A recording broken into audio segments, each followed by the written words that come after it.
Sullivan. I'm a former IRS agent and teaching instructor.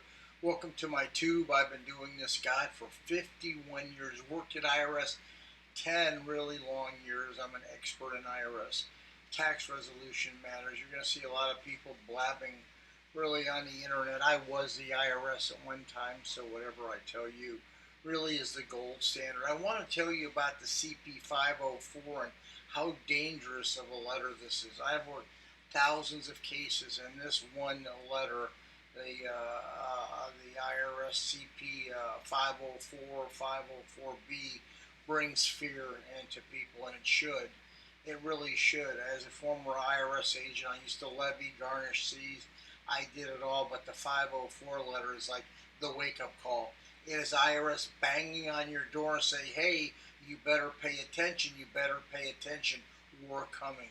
Sadly, I'd say 50% of the people put their head in the sand. They don't react to this 504. If they react, they do the wrong thing.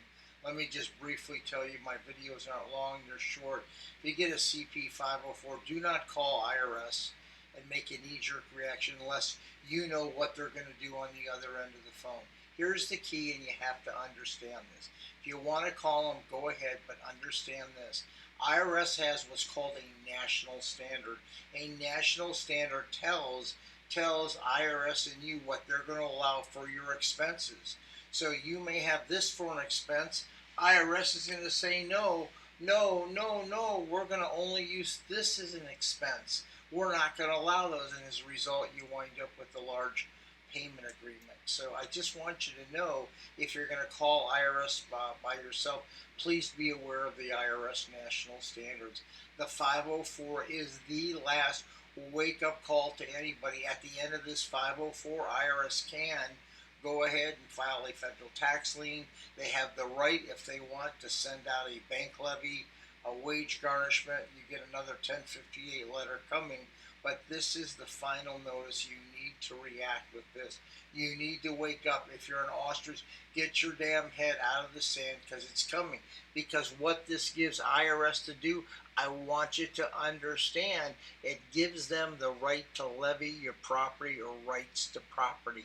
Yeah, that's it. I am telling you, at this point, it's destroy city. You just got to either call them yourself, you've got to stop the action, or get someone to go ahead and stop this big ball that's coming down the hill. Make sure all your tax returns are filed. That's really important. If you're self-employed, make sure your estimate payments are made. You want to make sure that that's done. And you're going to have to be prepared to give IRS a financial statement, a 433F at the service center, a 433A if it's going down to the local office. If you owe a little amount of money, you can do this yourself. If you owe larger debt, you'd be foolish to do the I'm telling you, foolish to. I don't care who you use, whether it's me or just don't do the representation yourself. Never use a big box firm. Ever use these big firms that advertise. They can settle. They can do this. They're all full of shit. They don't know. I have been doing this for 51 years. You may want to give me a call. We have a team of great people. Thank you so much for listening. Make sure you react to the 504 letter. It's time sensitive. Thank you so much. I very much appreciate your time. Give me a subscription if you would. Thank you.